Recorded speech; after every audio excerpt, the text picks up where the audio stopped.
మీ అందరికీ ఓ good news. Final గా రాజమౌళితో కలిసి సినిమా చేయబోతున్నా అని మహేష్ బాబు ట్విట్టర్ లో పెట్టిన పోస్ట్ ఇప్పుడు తెగ వైరల్ అవుతోంది. రాజమౌళితో మహేష్ సినిమా చేస్తున్న విషయం అందరికీ తెలిసిందే కదా. ఇందులో మళ్ళీ మహేష్ ట్వీట్ చేయాల్సిన అవసరం ఏముంది అని అనుకుంటున్నారు కదా. అయితే ఆ ట్వీట్ ఇప్పటిది కాదు, దాదాపు 15 నెలల క్రితం నాటిది.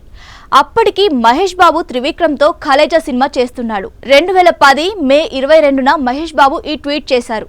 అంటే కలేజా విడుదల కాకముందే రాజమౌళితో మహేష్ బాబు సినిమా కన్ఫర్మ్ అయింది. ఆ సినిమా తర్వాత దూకుడు వచ్చింది, కానీ రాజమౌళితో సినిమా మాత్రం అప్పటి నుంచి రాలేదు. వాస్తవానికి మహేష్ బాబు హీరోగా, రాజమౌళి దర్శకత్వంలో సినిమా గురించి చాలా ఏళ్లుగా ప్రచారం జరుగుతుంది. ఆ దిశగా వీరిద్దరి మధ్య చర్చలు కూడా జరిగాయి. మహేష్ బాబు ఈ ట్వీట్ చేసిన సమయంలో రాజమౌళి మర్యాద రామన్న పనుల్లో ఉన్నారు.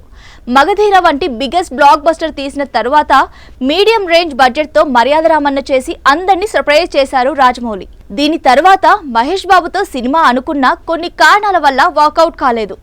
మర్యాద రామన్న తర్వాత రాజమౌళి నుంచి ఈగ వచ్చింది. ఏడాదిలో చేద్దామని ప్లాన్ చేసిన ఈ సినిమాకు రాజమౌళి 2 ఏళ్లకు పైగా సమయం తీసుకున్నారు. ఈగ తర్వాత ముందుగానే కమిట్ అయినా బాహుబలి చేయాల్సి వచ్చింది.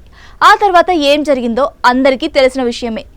బాహుబలి 2 పార్ట్ల కోసం దాదాపు 4 ఏళ్లు కేటాయించిన జక్కన్న ఆ తర్వాత RRRను 3 ఏళ్ల పాటు తీశారు. ఇప్పుడు మహేష్ బాబుతో సినిమాకు సమయం వచ్చింది.